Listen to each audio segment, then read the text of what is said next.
San Sofí con Esteban Rodríguez García. Buenos días. Muy buenos días, Maritino. Hoy estamos de una forma singular, ¿no?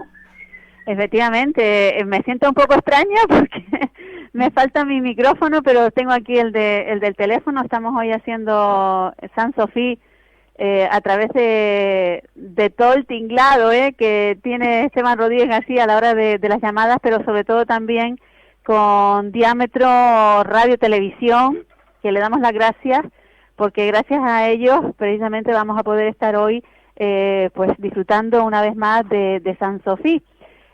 No estamos a través de las ondas de Radio Moya porque tenemos un problema técnico que esperamos subsanar lo antes posible y no estamos emitiendo a través del 107.1 FM, pero la verdad es que no nos para nadie, Esteban. No. Sobre todo nadie. Esteban no lo para nadie porque hasta ayer por la tarde yo pensaba que no íbamos a poder tener San Sofí un jueves más, pero se ponía en contacto conmigo Esteban y me decía, mira, vamos a poder hacer el programa, ¿estás dispuesta? ¿Tienes otra cosa? Digo, no tengo nada. Y dar las gracias, por supuesto, a Juan Lazo, que, pues mira, su propio apellido nos lo dice, nos ha echado el lazo, a Juan Cruz Lazo, para poder estar hoy, pues, una vez más, compartiendo, ¿no? Todo lo que nos ofrece siempre en San Sofí, Esteban.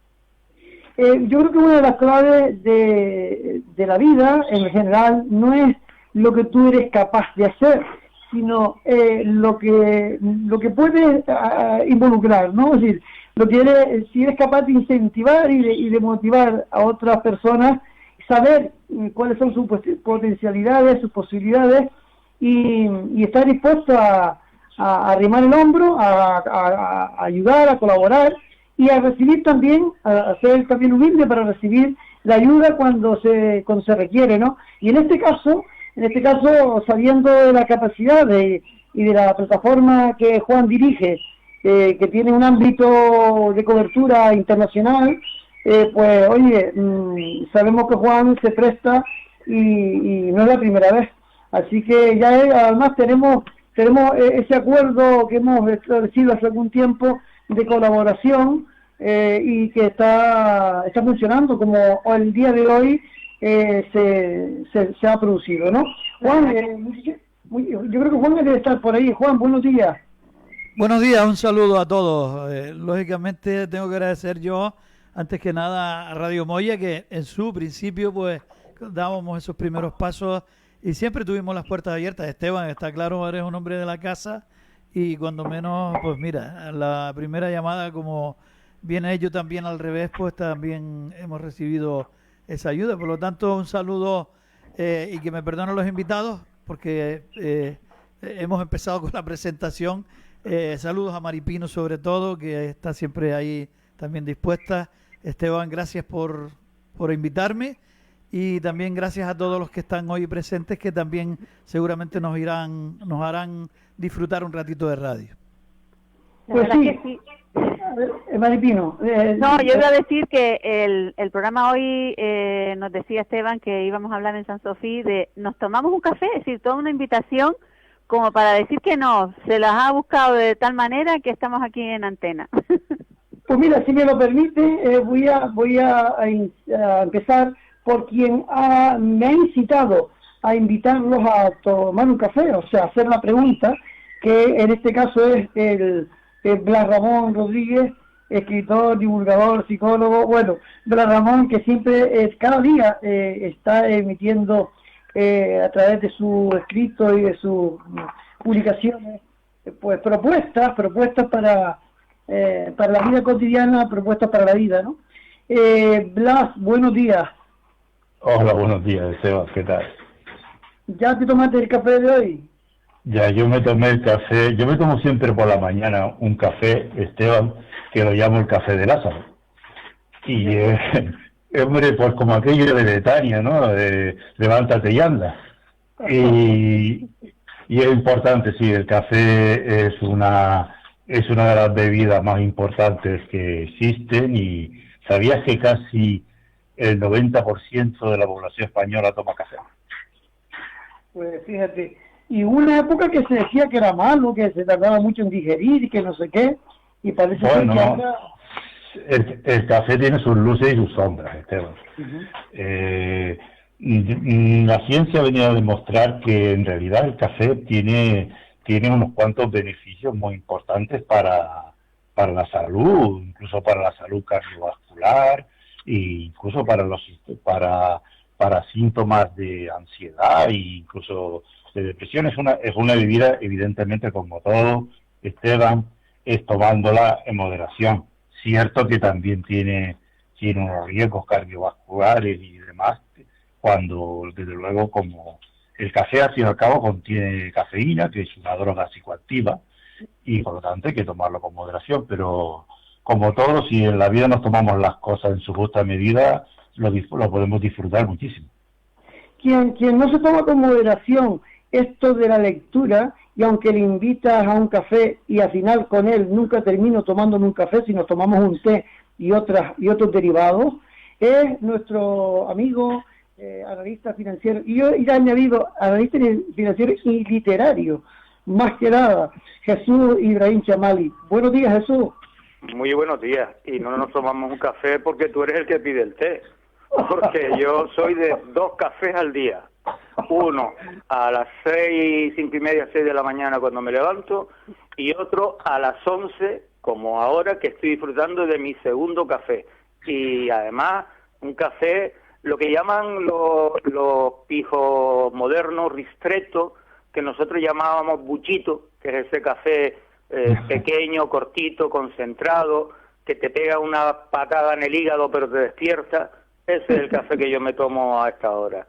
Y a partir de aquí, de las 12, ya no tomo más café. Me vuelvo un poquito así como tú, Esteban, fino, y me tomo un té, una manzanilla, una menta poleo, un whisky cardú, una cosita discreta.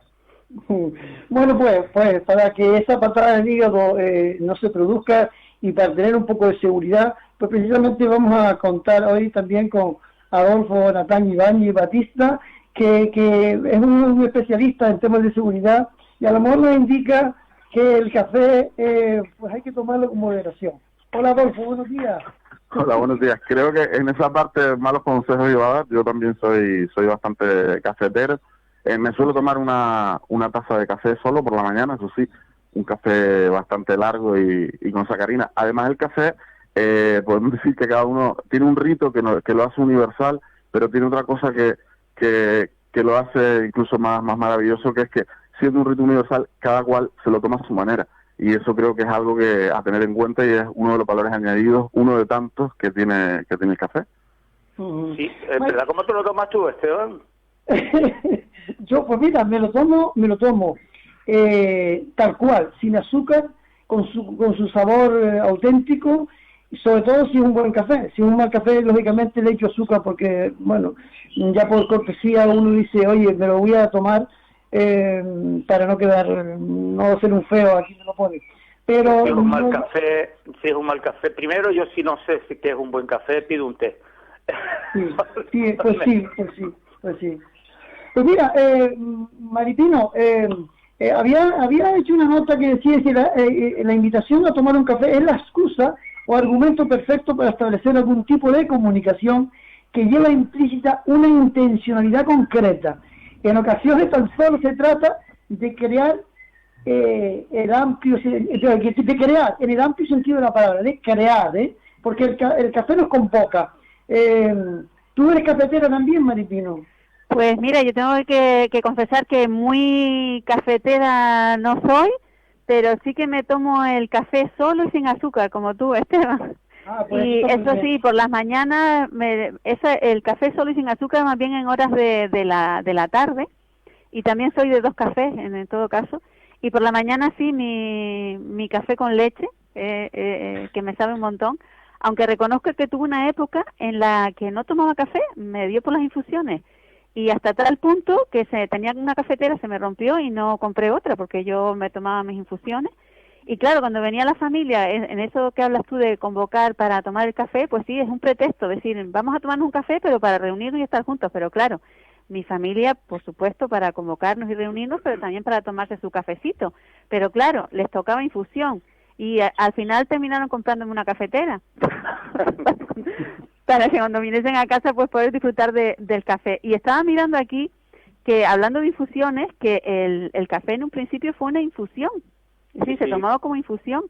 Se descubrió en el año 300 en Etiopía, pero fue hasta el siglo XV que se empezó a tostar, y sus granos eran para preparar infusiones. Es decir, que empezó de esa manera. El café lo descubrió un cabrero que se comían las bayas de ciertas plantas, y cuando se la comían estaban como locas, dando brincos, dando saltos, y pensó que eso era muy muy raro, ¿no? Y empezó él a consumirlas y a venderlas, y se dieron cuenta de que era algo excitante, algo que les mantenía activos y despiertos. Y a partir de ahí, pues mira, vino JSP y toda la demás gente. Y Café Ortega, ¿o no? Se me olvida mi También, apellido. no nos olvidemos. Hombre, hay que tener en cuenta que el café posiblemente es la bebida más socializadora que existe, ¿no? De hecho, cuando tú quedas con alguien, ¿cómo quedas? Quedamos para tomar un café, aunque luego tomes cualquier otra cosa que no tenga nada que ver con el café. Pero se ha hecho una expresión tan popular que el café tiene una función muy... Pero además a nivel neurológico es muy importante las pausas del café, ya no solamente por el hecho de tomar café, sino por el hecho mismo de la pausa. Una cosa que se quería resaltar, que comentó, me parece, Pino o Maripino antes, y que con el café hay que tener cuidado de tomar el café por las tardes, porque los cafés pueden provocar algún trastorno del sueño. Y tomar los cafés muy tarde, muchas veces, luego nos traen problemas. Es una bebida estimulante y es muy, para quien le guste, claro, es muy apropiada para por las mañanas, sobre todo. Yo al respecto sí tengo que decir, ya que se me ha mencionado, que para mí no me hace efecto para no dormir. Es decir, yo incluso recuerdo que de época de estudiante me decía, mira, si quieres estar pues, para estudiar toda la noche, para poder, ¿sabes? Claro, para estudiar para el examen, sí, claro. Y me aconsejaron los vasos estos de obrero, que le dicen el vaso Duralés, Sí. el vaso obrero, lleno de café, y estaba con los ojos así como platos. Es decir, a mí el café no me quita el sueño. No, que es precisamente por lo que estaba diciendo. Ah, vale. No, precisamente lo que hace es que te provoca insomnio, o sea, que te provoca alerta, que el café es una perdón, bebida me equivoqué, es decir, me dormía igual, ¿sabes? Disculpa que me equivoqué. Me dormía igual, ¿sabes? No notaba el efecto, ¿no? Es verdad que eso a cada uno le sienta como le sienta, pero en general tiene ese efecto, digamos, de hipervigilancia, de que te estimula, de que te da señales de vigilia, pues a mucha gente le puede afectar así. Blas, a mí me parece que el café a ti te ha sentado hoy un poco extraño, porque se oye con un poco de eco. Yo no sé si es que estás muy pegado al micro, pero tú que tienes un bozarrón, ¿qué haces tú? Sí, será por eso. No, pues mira que tengo el teléfono aquí como a 30 centímetros de... Bueno, es que la mano ya no me da para más. para dejarlo más, ¿no? Bueno, ¿se me oye mejor ahora? Sí, se oye mejor, sí. Oye, Blas y Adolfo, vamos, a todos, vamos, a partir de ahora pueden, como hemos empezado interviniendo cada uno sin estar dando paso ni nada. Lo hacemos con la moderación que se caracteriza en cada uno, pero yo iba a colación de esto porque tú proponías o argumentabas algo, Blas, que relacionabas al mundo del café con el mundo de los escritores. Por eso aquí hoy tenemos a Adolfo, que es un hombre que tiene un activismo importante en el ámbito de la literatura, y a Jesús Ibrahim, que es yo creo que es uno de los lectores más burílicos, como él mismo califica, que he conocido, ¿no? Es un hombre que lee mucho. El café tiene una relación directa, hay famosos cafés, el Café Gijón, hay en algunos lugares de España, ¿verdad? El café siempre es convocante y tiene una influencia importante en el mundo de la literatura. ¿A ti te impulsó, Blas, a escribir sobre el asunto? Me imagino con el conocimiento que tienes de ese mundo, ¿no? Sí, bueno, sí, vamos a ver, el café, te digo, como te decía antes, el café es la bebida más socializadora que existe, quiere decir, es la bebida más popular que existe. Y en la literatura, el café lo encontramos en cualquier rincón, casi todos los grandes literatos, casi todos, no todos, evidentemente, han tomado café. El café es una cosa recurrente en la literatura, en el teatro, en cualquier... Hay tres cosas que se relacionan con la locura, que yo las estoy estudiando. Una es el café, la otra es el alcohol y la otra es la locura. Es decir, que se relacionan en el sentido de muy relacionados con los escritores. Pero a nivel de la literatura, sobre todo, lo que ha influido es el sitio donde se tomaba el café, esos bares, esos pubs, esos sitios donde mucha gente acudía a tomarse el café y conseguía inspiración, y muchas creaciones importantes han surgido de estos lugares.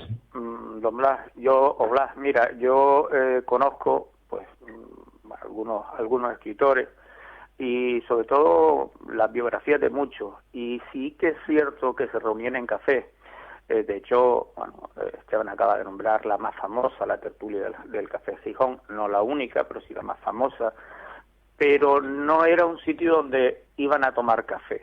O sea, algunos tomaban café, dependiendo la hora, pero acababan tomando alcohol. La locura, que como bien ha señalado, y el consumo de alcohol, incluso de alcoholes alucinógenos, ha estado siempre muy ligado a la literatura. Stephen King, por ejemplo, no solo tomaba bebidas alucinógenas, sino bueno, peyote y demás historias. Los escritores franceses de finales del 19 tomaban las bebidas más alucinógenas que pudieran encontrar. Muchos escritores, incluso de la generación del 21, escriben o han escrito ciertamente en café, en terrazas sobre todo, porque un escritor que no se fija en la vida, no en la vida real, me refiero, en las personas, en lo que ocurre a su alrededor, pues realmente no tiene, se le acaba enseguida la materia prima, pero suelen escribir de tertulia, de después de un almuerzo o por la tarde, incluso por la tarde-noche, y con una copa de vino, con tal.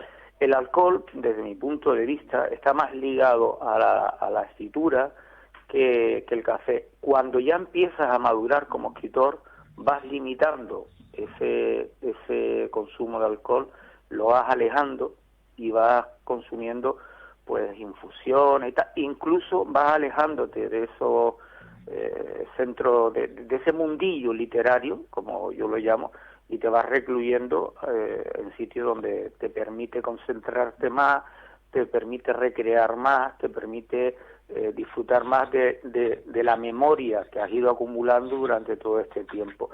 Pero yo voy a nombrarlo aquí. Santiago Gil es un escritor al que me une una cierta amistad. Siempre dice que para poder ser un buen escritor tienes que tener al menos 1 gramo de locura, porque si no es imposible que te desdobles. Sí, pero bueno, sí, pero hay que tener cuidado con esto, porque esto a veces raya el mito, ¿eh? Quiero decir, eso... Sí. No, está claro, es un mito. O sea, lo del gramo de locura es un recurso literario en este caso también. Sí, no, yo te entiendo perfectamente, porque evidentemente cuando atribuimos la palabra locura la atribuimos desde un punto de vista, digamos, más literario, no desde un punto de vista psicótico. No, algún escritor psicótico es conocido, pero no, afortunadamente no es la tónica. No. Tienes que ser capaz de desdoblarte en diferentes personajes y eso se obtiene más con una capacidad de concentración y de abstracción que de locura. Sí. Lo que pasa es que literariamente pues se va a eso, igual que buscamos la prosa poética para escribir mejor, pues buscas las figuras literarias para expresar mejor una idea, simplemente es eso. Sí, en coalición con lo que decía Jesús, los licores que nombraba seguramente serían la absenta, ¿no? La absenta, que fueron muy famosos en... La dama verde, sí. Exactamente, y además estabas hablando sobre los casos de distintos escritores, ¿no? Y hacías un breve repaso y me sentí un poco identificado con bastantes cosas que decías. Yo, por ejemplo, era de beber bastante, y eso sí es verdad que se va dejando. Igual lo he hecho un proceso un poco más acelerado hasta no probar gota. Y es verdad que el café, bueno, decía Balzac, además, que el café lo que hace es ordenarnos las ideas como un ejército. Entonces también pues va bastante en colación sobre lo que comentan, ¿no? Ordena un poco las ideas esas que tenemos de esa vida interna, ¿no? Y esa vida también que necesitamos vivir en las tertulias, como bien mencionaba, en los cafés, donde se bebía de todo, pero quizás siempre la excusa y siempre el nexo de unión, también uniendo además las palabras de Blas, es el café. Sí, el café muchas veces... El café a nivel de la utilización, ahí hace poco le estaba leyendo un ensayo sobre el tema del alcohol y la escritura y la literatura, y el café en principio es utilizado, de hecho en los bares, en las tertulias de Galdós y cosas de esas, el café pululaba mucho, pero me refiero que cuando hablamos por ejemplo de alcohol, hay que tener en cuenta que el alcohol, el efecto que causaba en muchos escritores eran en algunos casos llegaba hasta incluso estados maniáticos, ¿no? Y de ahí ha surgido un poco la idea de si el alcohol era capaz de fomentar la creatividad.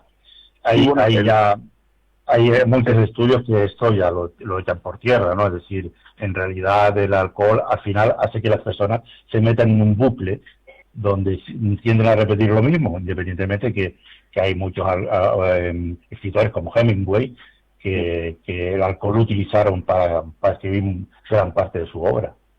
Sí, de hecho, Stephen King, que se comentó antes, tiene que ir además a una clínica de desintoxicación como comentaba, por el alcohol y por otras drogas. Sí. También esa faceta también de que destruye el café, quizás fortifica aquello que se cree.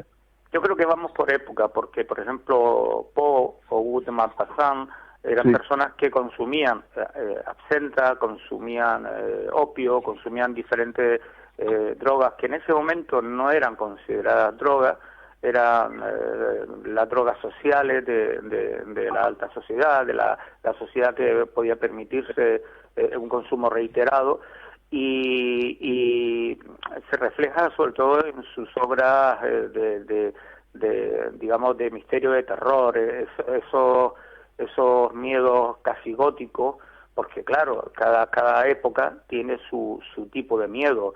Hoy realmente poco miedo darían las obras de Guy de Maupassant o de Poe, pero es un referente.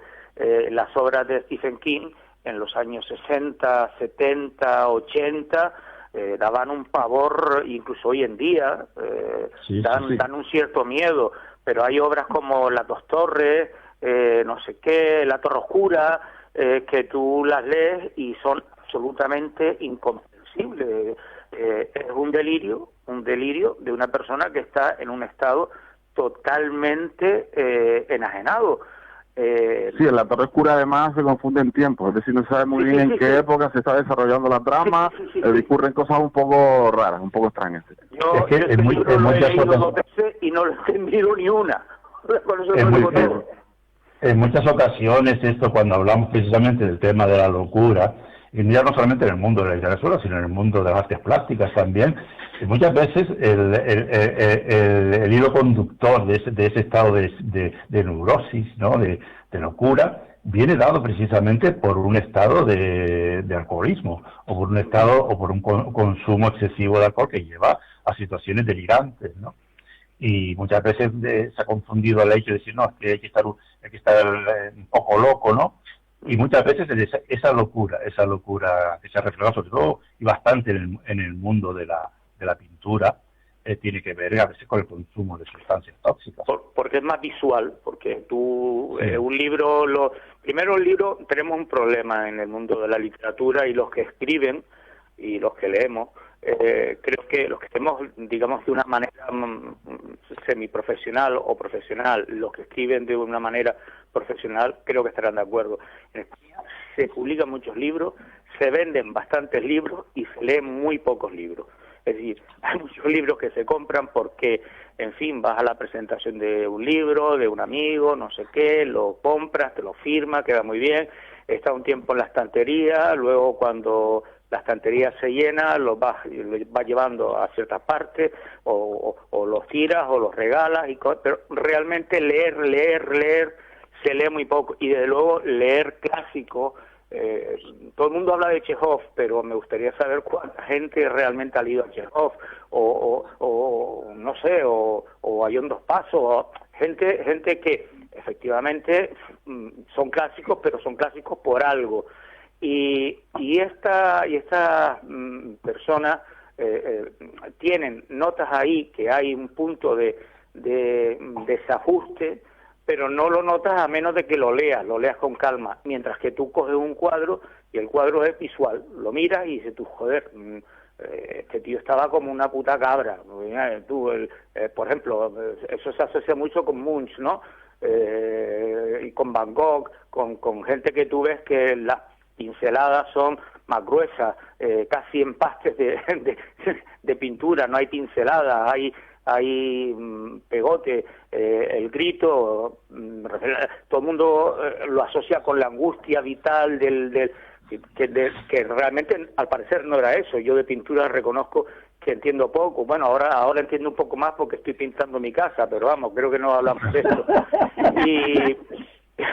Y sí que es cierto, y yo creo que el psicólogo me dará la razón, que hay una confusión entre la depresión que puede tener una persona y la depresión que es algo habitual en un escritor. El escritor muchas veces tiene depresión por el miedo a que su obra no llegue, por el miedo y esa depresión muchas veces no se reconoce, no se trata y acaba antes, no sé ahora, porque los de ahora, los que conozco yo no se ha suicidado ninguno, pero antes sí que acababan en suicidios, esos suicidios románticos, trágicos, que vienen a alimentar precisamente esa idea de la locura del escritor, del romanticismo, de esas muertes trágicos, románticas, que en el fondo nos olvidamos que un escritor no es sino una persona que su oficio es crear otras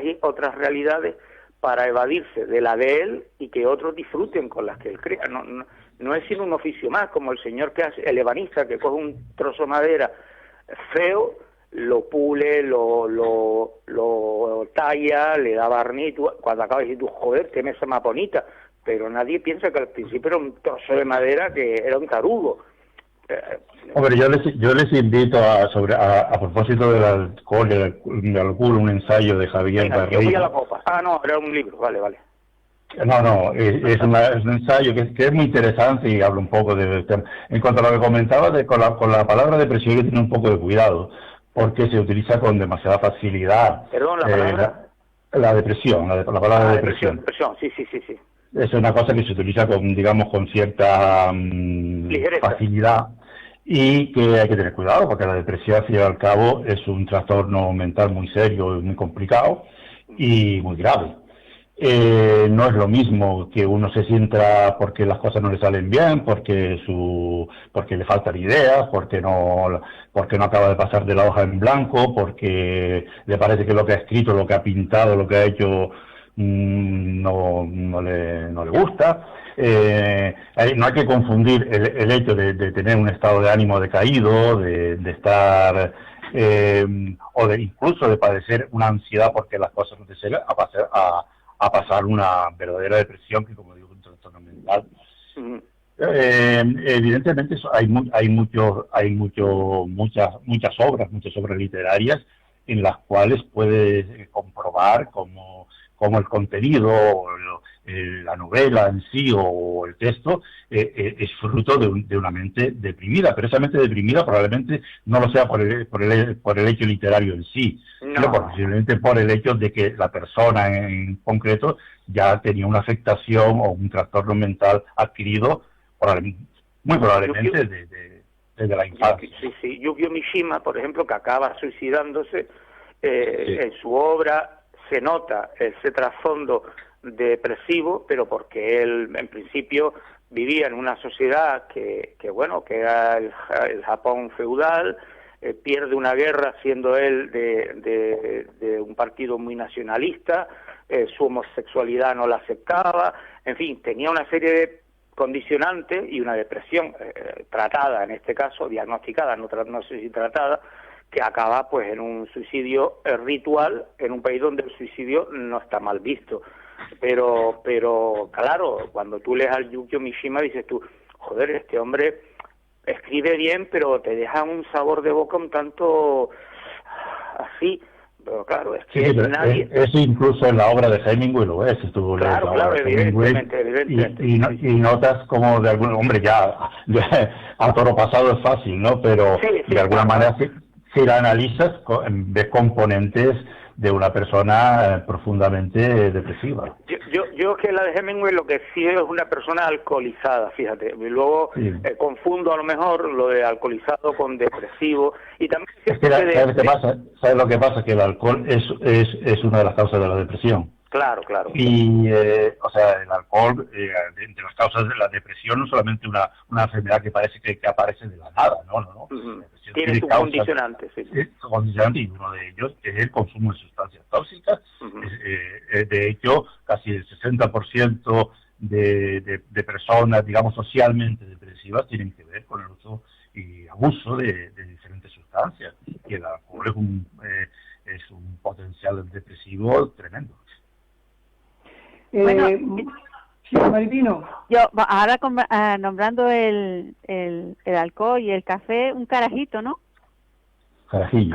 Carajito es otra cosa. Carajito donde nos van a mandar a nosotros. Sí. Es un el carajillo es café con coñac.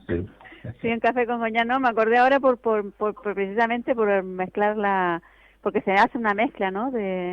Del café con el alcohol y eso me hace recordar a mi abuela que lo pedía en muchas ocasiones para que le subiera la tensión. Sí, cuando se iba a teñir, ¿no? Porque muchas mujeres iban a la peluquería y pedían algo que le subiera la tensión para el tinte, le ofrecías café, no, algo un poco más fuerte, y de ahí pasaban al carajillo o al anís, ¿no? O al anís, así a la copita de anís. Sí. Y salían de la peluquería, no sé si bien teñida, pero más alegre. Bueno, aquí hay una frase que tengo que de Rubén Darío, se la atribuyen, que dice a raíz de lo que están hablando, ¿no? Porque la verdad es que ha sido muy interesante, ¿no? Cómo se puede unir el café, pues a todo un mundo. Un mundo, sí. ¿No? Un colectivo, ¿no? Para como apoyo, ¿no? Como no como mucha gente que se levanta por las mañanas y dice no estoy viva hasta que no me tomo un café. Entonces es como algo que te apoya o sientes que te ayuda, ¿no? En un momento dado para arrancar o para motivarte. Y yo creo, y el psicólogo está ahí, que muchas veces, aparte de ser evidentemente una necesidad física por todo lo que los contenidos que el café tiene, es algo psicológico, porque yo tengo un amigo que se quedó un par de días en casa y él necesitaba un café como fuera, porque yo sin un café, y yo en ese momento solo tenía café descafeinado. Y le di el café, pues él se lo toma con 2 de azúcar, no notó que era descafeinado, y se puso como una moto a trabajar. O sea, yo pienso que muchas veces el café tiene un componente psicológico más que... Hombre, pero eso pasa con todas las sustancias tóxicas, en realidad. Sí. En realidad, el mismo fumar. Es decir, el mismo fumar tiene un componente adictivo físico que te dura 21 días. A partir del resto es todo un enganche psicológico. Con el café pasa lo mismo.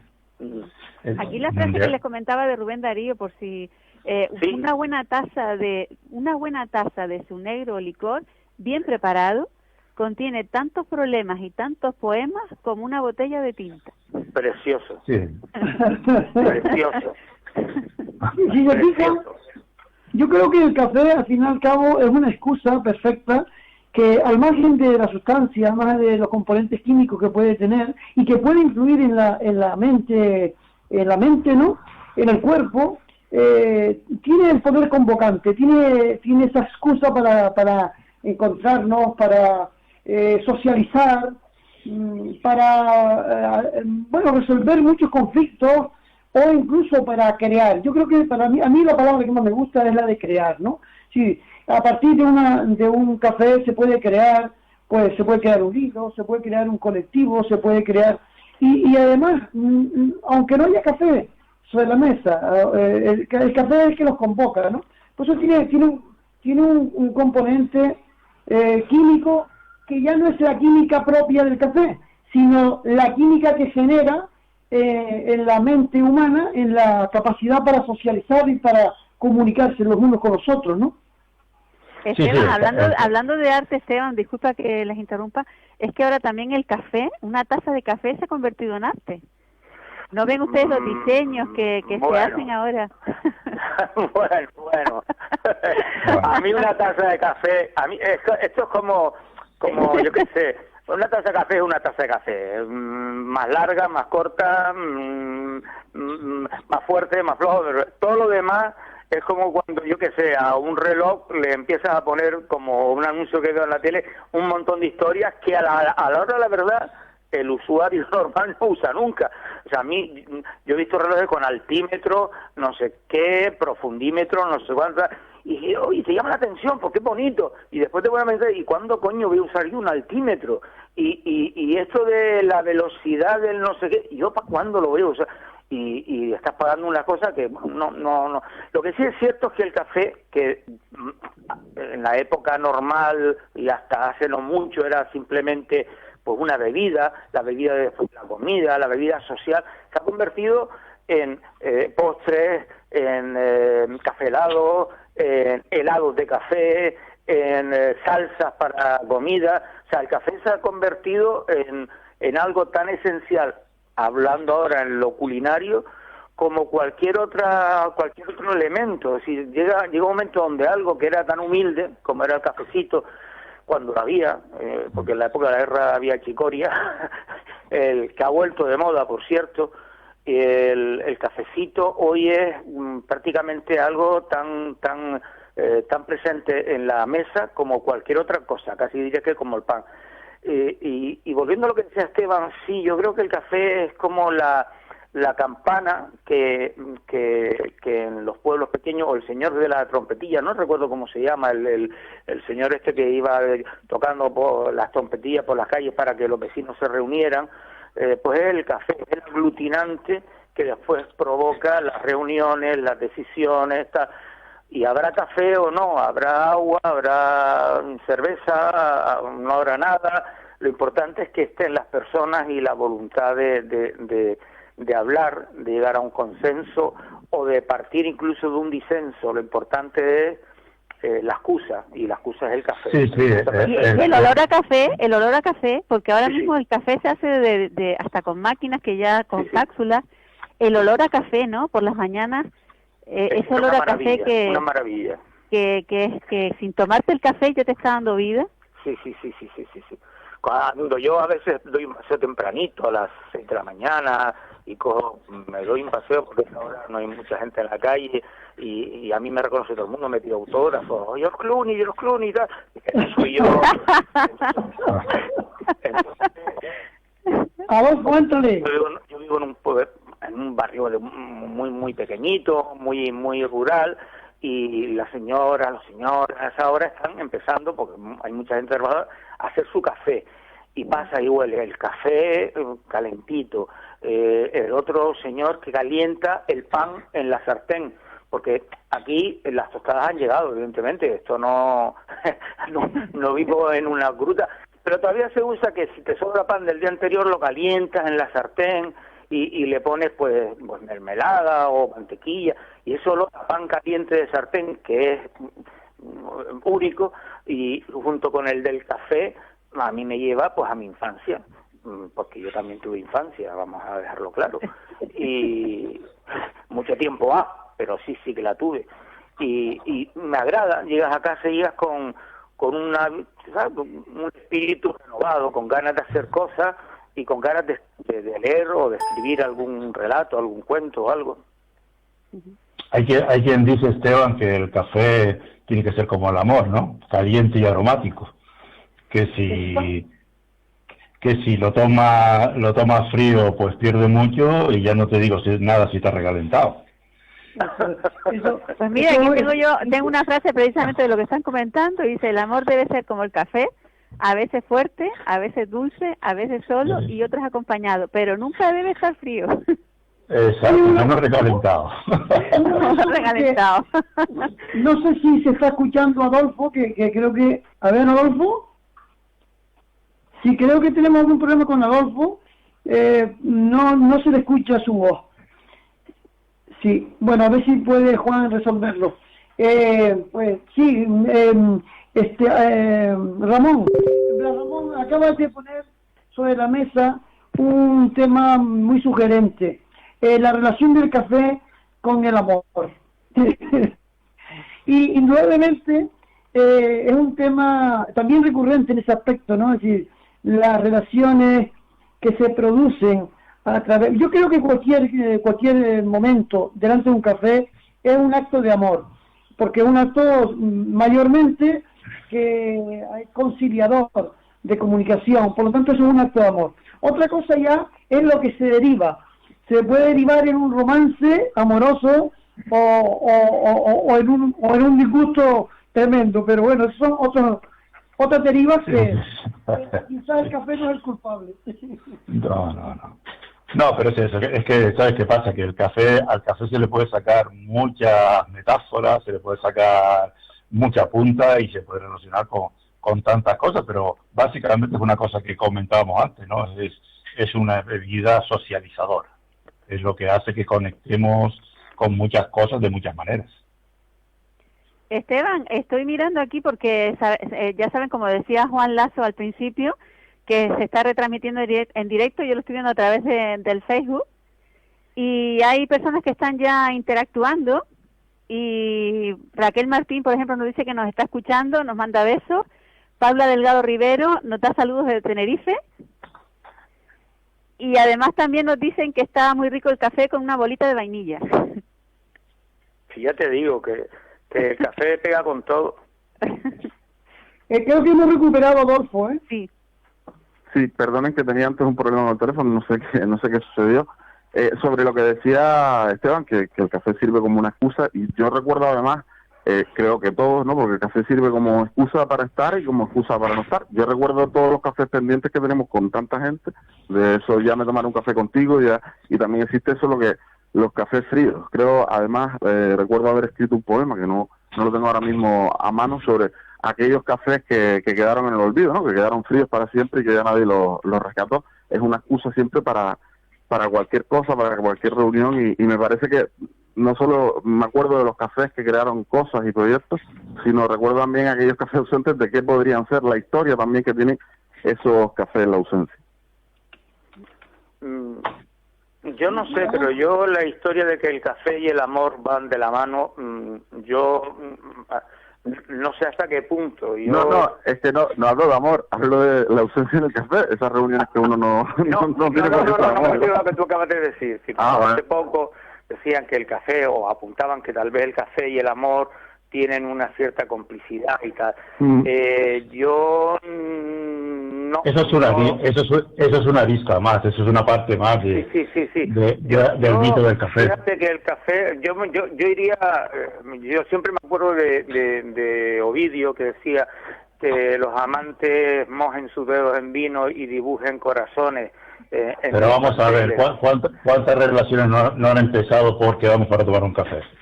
Empezaron vamos a tomar un café y acabaron a partir de ahí lo que sea. Sí. Bueno, lo que no habrá yo me juego contigo que un café no pidieron, si lo pidieron se quedó frío, porque empezaron a hablar y al final, hombre, sí es cierto, es decir, el café como excusa, que es lo que en el fondo creo que estamos tratando, el café como excusa para mantener una conversación de cualquier tipo. Yo recuerdo que cuando me despidieron de una de mis empresas, en la que yo era pues un directivo medio, mi jefe, que era amigo mío, estudiamos juntos en un colegio privado y tal, me dijo, Chavali, vamos a tomar un café.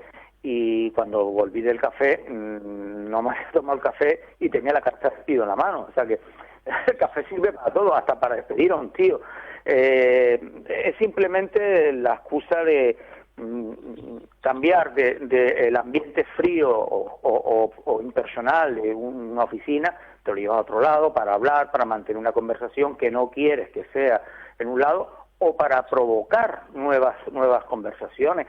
Yo siempre que le digo a Esteban que me gustaría hablar con él, le digo, Esteban, tenemos un café ahí pendiente, y a partir de ahí él busca en su agenda, me cita, yo le doy negra, después él me vuelve a citar y al final acabamos viéndolo. O sea que sí que es cierto que el café es la excusa perfecta.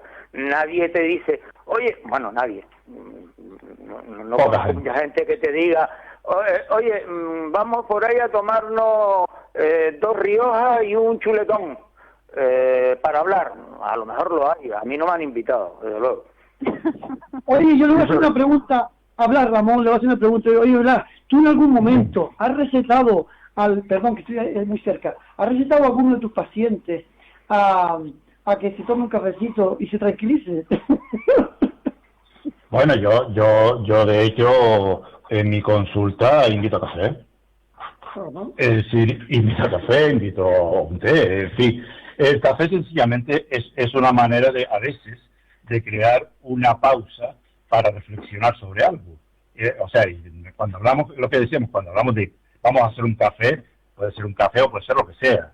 Es el hecho mismo de buscar ese momento, esa pausa, ese espacio en el que tú muchas veces quieres romper con una situación que a lo mejor es tensa, con una situación que es dolorosa, con una situación que es difícil, y en el momento metes una pausa que distorsiona, que relaja, que hace que la gente se sienta más tranquila, más segura y demás. De todas maneras, yo animo a todo el mundo a que invite a otros a tomar café. El café, al fin y al cabo, solamente es un iniciador de lo que sea.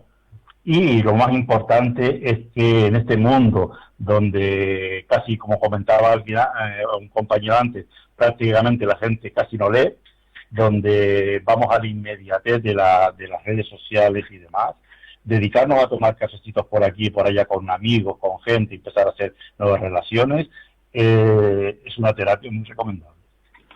El café también es cortesía, es decir, cuando vamos a invitar a algo, lo más recurrido es el café, ¿no? Por cortesía, por...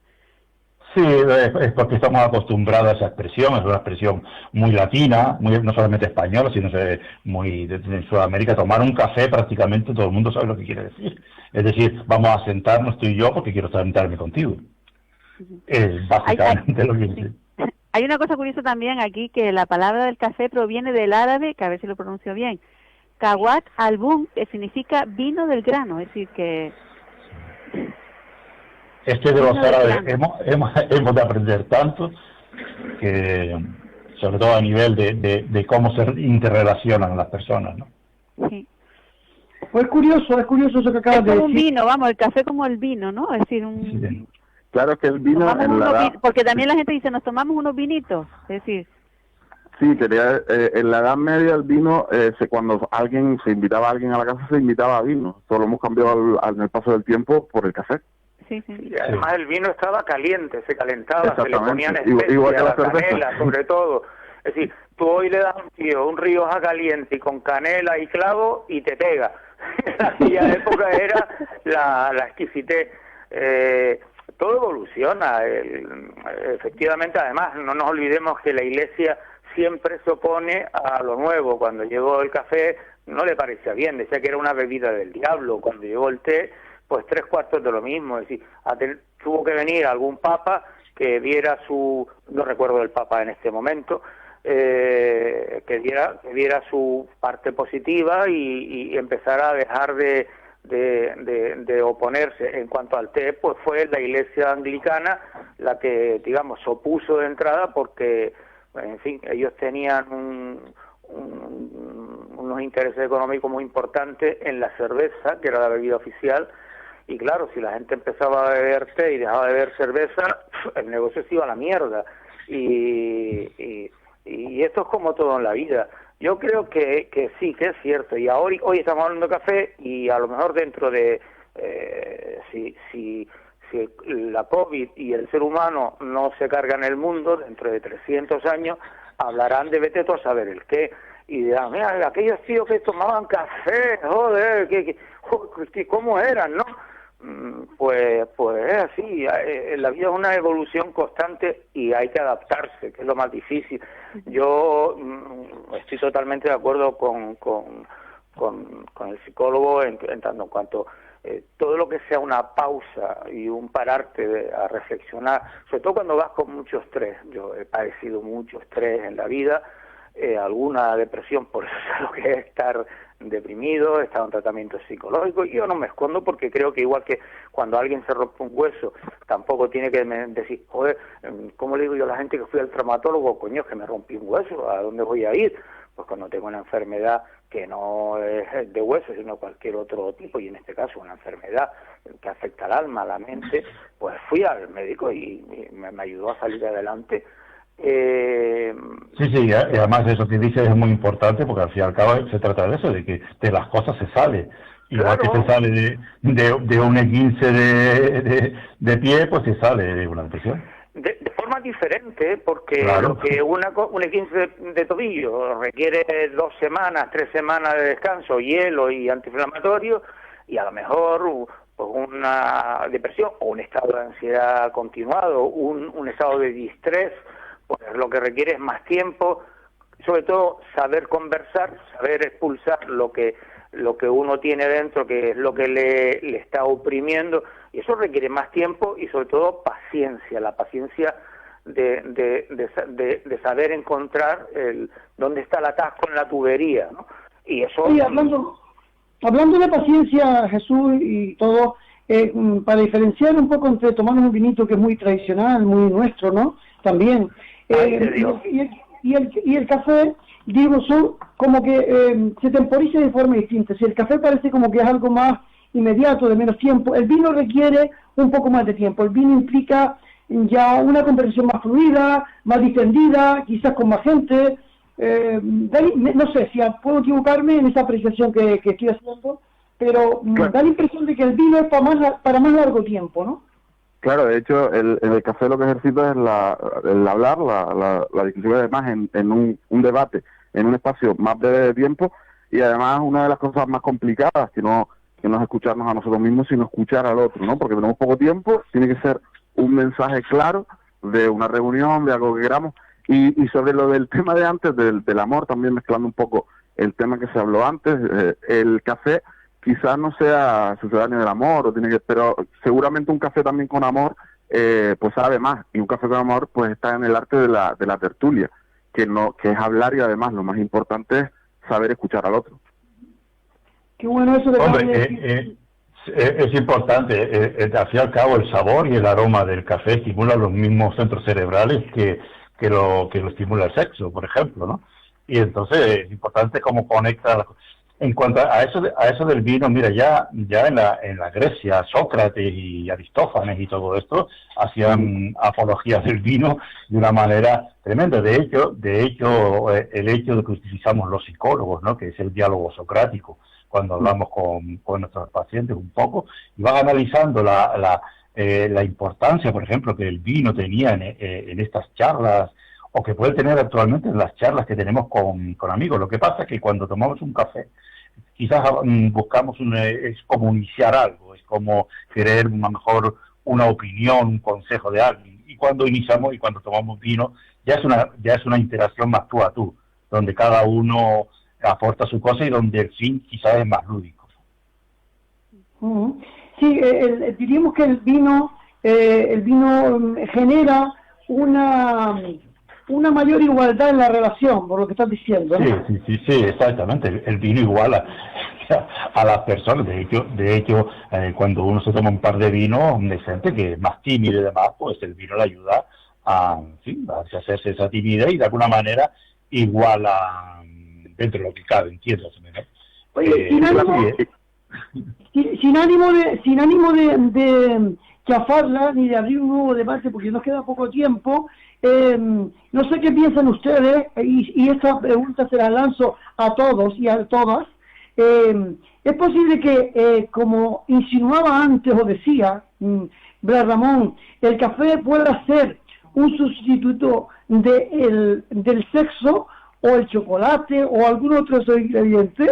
¿A ustedes les ha ocurrido? Sustitutos no, sustitutos no. No, yo no hablo de sustitutos, yo hablo que el café, el aroma, el sabor del café estimulan los centros de placer igual que lo estimula el chocolate o lo estimula el sexo. A eso me refiero, no que lo sustituya. Bueno, la segunda parte de la pregunta, ¿a alguno de ustedes le ha ocurrido eso? Los veo muy callados, ¿eh? En mi caso coincido con Blas, creo que el café es un buen sucedáneo, ¿no? Y el chocolate igual también, estimula los sentidos, pero definitivamente nos quedamos con lo primero, ¿no? Bueno, Maripino, ¿tú qué opinas? Yo más bien, si es algo sustituir, tampoco se puede sustituir, pero en todo caso por el chocolate, que dicen que también cerebralmente la respuesta al chocolate es como... es decir, ponen en marcha las mismas hormonas. Sí, las los mismos centros de placer. Sí, los mismos centros de placer, pero el café no. Pero sí que es verdad que el café, como ya se ha comentado, sí que es un pretexto en muchas ocasiones para verse y para compartir algo más que el café, ¿no? Y sí, como para iniciar algo. Es como más suavecito decir vamos a tomarnos un café, cuando a lo mejor las intenciones son otras, ¿no? Bueno, pues que con este café que ya se agota, les pido a todos, pues... A mí ni me pregunta, bandido. No, ¿Cómo sabes la respuesta que te iba a dar, eh? Vas a tener oportunidad en esta despedida, porque ya tenemos que despedirnos porque nos cuelgan, nos quitan el café de la mesa y se la lleva el camarero, que es, en este caso, Juan Cruz Lazo, Juan Lazo Cruz. Así que se puede ir despidiendo, y con ese cafecito, con ese sabor que le ha dejado este café. Venga. Jesús. Pues nada, un placer. Ha sido un café corto pero intenso, y ha sido para mí una alegría compartirlo con todos ustedes, ¿eh? Muchas gracias. Adolfo. Muchas gracias por la invitación a este café, que espero que germinen más conversaciones como esta. He estado muy bien acogido, disculpen por el fallo técnico que tuve, y muchas gracias por este rato de café, y saludos a todos, muchísimas gracias. Blas, tú que has sido el provocador. Ha sido unos cuantos sorbitos de café muy agradables, gracias a todos, ha sido una tertulia estupenda, de la que se aprende mucho y muy bien organizada. Gracias Esteban, gracias Maripina, gracias a todos. Juan, ¿te quedan palabras, Juan? Yo solamente quería decirles que no he bebido nunca café en mi vida, simple y llanamente. Oye, gracias, Juan, que hablaste al final, porque si no nos echas a perder la charla. Maripino. Bueno, Juan no toma café, pero seguro que la compañía sí que la aporta ante una mesa con tan buenos cafeteros con los que hemos compartido un ratito muy agradable. Ha sabido muchísimo este café y con un aroma exquisito, el mejor de los cafés. Pues muchísimas gracias a todos, sinceramente, por el tiempo, que es lo más bonito y lo más preciado que tenemos, por brindar este tiempo a la audiencia y por convocarnos a este café, y que nos convoquemos a muchos. Muchísimas gracias. Un abrazo. Muchas gracias, un abrazo. Muchísimas gracias, y gracias particularmente desde Radio Moya a Diámetro Radio Televisión, a Juan Lazo, por haber hecho posible hoy San Sofí, y no sé si vamos a tener que volver a este método el próximo jueves. Todavía no sabemos si estará solucionado o no nuestro problema técnico, pero la verdad es que ha sido todo un lujo. Gracias Esteban, gracias, como siempre. Salud.